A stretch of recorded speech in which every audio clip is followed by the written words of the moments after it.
San Diego Unified School Board voted unanimously last night to phase out all of its 54 year-round school schedules and return them to a traditional academic calendar. Joining me with the details of the $12 million four-year project is my guest, San Diego Unified School District Board Vice President John Lee Evans. And welcome to Evening Edition. Thank you very much. Now, John, why does the district want to shift to these year-round schools back to the traditional schedule that includes summers off? Well, there are a few reasons, and one of the reasons is basically that it is disruptive to families, because you might have a child in elementary school who's on a year-round schedule, but then when they're in high school, the older siblings are on a traditional schedule, and so the vacations and times don't match up. Another thing is the military families, they're used to deploying and moving in the summertime, and as a result, some of them leave before the end of the year-round school year is over, and they miss out on a lot of academics. No, I understand this mostly affects elementary schools, a handful of K-8 and middle schools. How will this change be phased in? Well, what we're really doing, we decided that there's just too much money to do in 1 year, so we're doing about 25% of the schools each year. And basically what we started with was the high military schools, a lot of them because of the fact that they're most impacted by this. All right, and we do have that list of those schools that are going to be starting in 2015, right? Right. 15 schools. There'll be 15 schools in 2015. All right, we have that on our website that folks can look for those schools specifically. Now, research has shown that long summer breaks can actually hurt low-income and English language learners academically more profusely than they would maybe other students.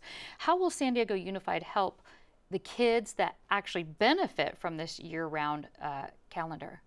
Well, actually, I think they will benefit from the traditional calendar, because what we really need to do is amplify our summer programs. So if we have more summer school programs, I think eventually, if we had the money, we would extend the school year further into the summer, and even extending the school day. There are lots of ways, things that we can do to achieve this. This is really an operational thing that we're just out of sync with each other. The board estimates this is going to cost a little more than $12 million over the 4 years, I understand.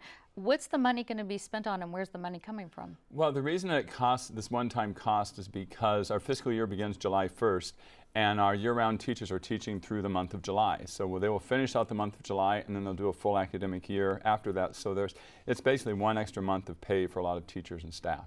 Well, the board estimates that we talked about that cost, but it's $3 million just for this coming school year. For the first year, right. Now, we reached out to the teachers union, and they sent a statement that says, in part, that the San Diego Education Association believes that any changes made need to involve input from all stakeholder groups that could be impacted by a calendar change, such as the parents, teachers, and administrators at the school. Did the board consult with these groups, these stakeholders, teachers, parents, and the association? Right. There's been an outreach to the schools, particularly the first ones that are being affected. Last year, we already had pre-approved about 4 of these schools, and we had an extensive outreach effort, both the parents.